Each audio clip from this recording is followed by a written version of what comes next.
We are joined from The Hague by David Perry, president of the Canadian Global Affairs Institute. Good morning to you. Thanks for having me. Some analysts are saying this could be the most important NATO summit since the Cold War. Why are they saying that? I think because it's the first one where we really tackle a really long-standing, substantive issue about burden sharing and fairness amongst allies for the first time in a really meaningful way. The United States administrations, going back multiple decades, have continued to grate that the rest of the alliance, the Europeans and Canada in particular, we're not actually contributing nearly as much as the Americans have. And if we can all agree on a 5% pledge, that will truly rebalance the expenditures that we all make for our collective defense. Let's break that 5% down. So NATO's proposed new spending goal of that 5%. We can break it down into two parts. So the first part is 3.5% of a country's GDP would go toward core defense spending like weapons, for example. Then there's that 1.5% that would fund defense-related infrastructure, so things like cybersecurity. What would that look like for Canada?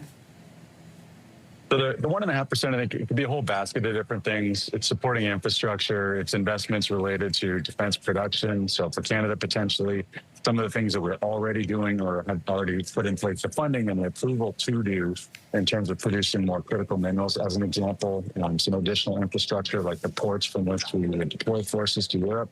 Those are the kind of things that I guess are under discussion for that 1.5% figure. And that's not really the bucket that I think is causing the most concern. The focus really is on the 3.5%, which is going to, as I understand it, unfold essentially along the same lines as the previous 2% commitment. It's really the core investment you make in your armed forces.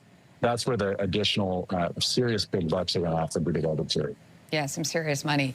We know that NATO is centered around Article 5, which says an attack on one member is an attack on all members. U.S. President Donald Trump was asked about Article 5 on his way to the summit, and I want our viewers to listen to what he had to say. It depends on your definition. There's numerous definitions of Article 5. You know that, right? But I'm committed to being their friends. You know, I've become friends with many of those leaders, and I'm committed to helping them. So there are numerous definitions. So when we hear him say that, what challenges do comments like that create for the alliance, do you think?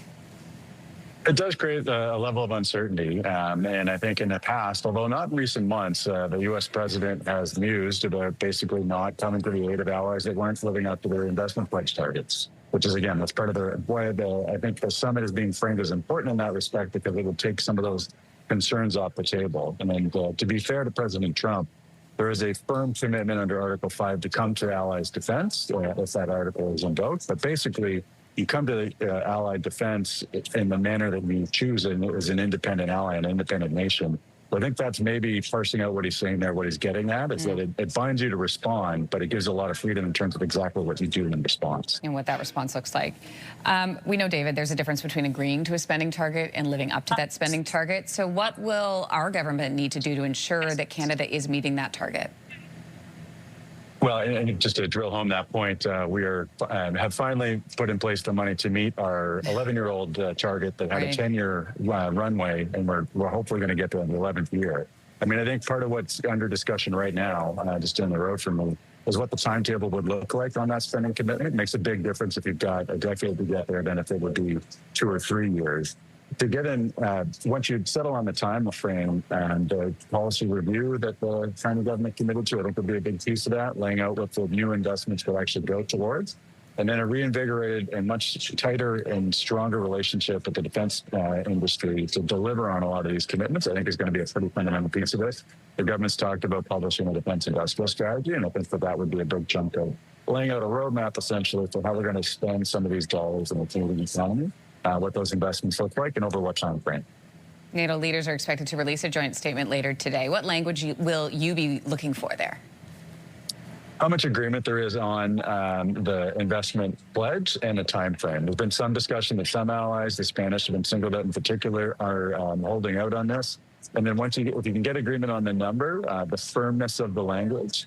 The original 2014 Wales pledge had some pretty soft language about aspiring to move towards 2%. That was firmed up a couple of years ago as a hard target. So we'll see whether or not the 5% pledge has more softer language, aspirational tones towards it, or whether or not it's firmer, a little bit punchier, and whether or not there's a concrete timetable to see us get there. David Perry, president of the Canadian Global Affairs Institute, we appreciate your time. Thank you.